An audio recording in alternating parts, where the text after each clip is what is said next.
불가능이 없으신 하나님. 유명 기독교 베스트셀러 작가 필립 얀시는 기도는 인간의 능력에서 바라보는 것이 아니라 하나님의 시각에서 바라보는 것이라고 했습니다. 사람이 자기 시각으로 바라보면 이성적 믿음이 되지만 하나님의 능력으로 바라보면 신앙적 믿음이 됩니다.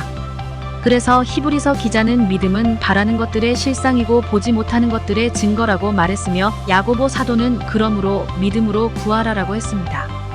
우리가 세상을 살면서 바라보는 것들이 실상인지 허상인지 심도 있게 살펴볼 필요가 있습니다. 세상에서 돈이 전부인 것 같지만 막상 돈은 많이 벌면 벌수록 끝이 없습니다. 자칫 잘못하면 돈의 노예로 평생 살다 이 세상을 떠나게 되는 것입니다. 명예가 세상의 전부인 것 같아도 막상 명예를 얻고 나면 허무함에 시달립니다. 높은 자리에 올라갈수록 외로움과 허탈감에 시달리는 것입니다. 그렇다면 우리는 삶의 현장에서 일어나는 근원적 문제를 무엇으로 해결할 수 있을까요? 오직 하나님과 소통할 때 시원하게 해결됩니다. 물을 떠난 고기가 살 수 없듯 인간은 하나님을 떠나서는 만족감을 누릴 수 없습니다. 그것이 창조 원리입니다. 우리 인간은 하나님의 생명으로 지음받았기 때문에 하나님의 능력으로 살아가야 하는 것입니다. 우리 각 사람에게 큰 능력이 필요한 것이 아닙니다. 우리는 연약하고 부족해도 하나님의 능력은 불가능을 없게 만드십니다. 하나님의 능력만을 의지하십시오.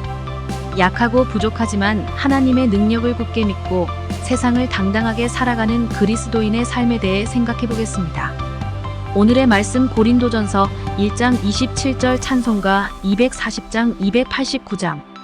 그러나 하나님께서 세상에 미련한 것들을 택하사 지혜 있는 자들을 부끄럽게 하려 하시고 세상에 약한 것들을 택하사 강한 것들을 부끄럽게 하려 하시며 하나님께서는 하나님의 일을 이루시기 위해서 사람들을 사용하십니다. 그런데 교회 안에서도 세상에서의 능력이 사람을 세우는 기준이 되기도 합니다. 하지만 하나님께서 쓰실 사람들을 선택하는 기준은 우리의 생각과는 다를 때가 많습니다. 하나님께서는 세상에 미련한 것들을 택하셨습니다. 하나님께서 세상을 구원하시는 방법은 죄인들을 처형하는 십자가에서 아들을 죽게 하는 것이었습니다.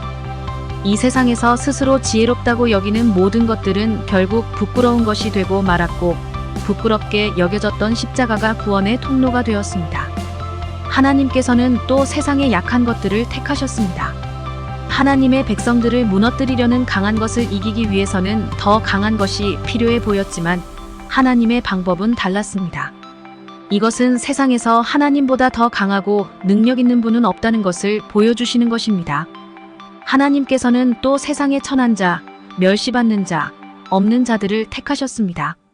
이런 사람들이야말로 하나님이 꼭 필요한 사람들이기 때문이었습니다. 세상에서 말하는 부귀가 없어도 하나님만 있으면 되는 사람들을 택하신 것입니다. 하나님의 능력은 무궁하시고 불가능한 것이 없으십니다. 우리가 미련하고 약하고 부족하다고 해도 하나님께서 함께 하시면 이루지 못할 것이 없습니다. 현재 자신의 상황을 보지 말고 능력의 하나님을 바라보는 믿음으로 살아가는 그리스도인이 되시길 바랍니다. 오늘의 기도.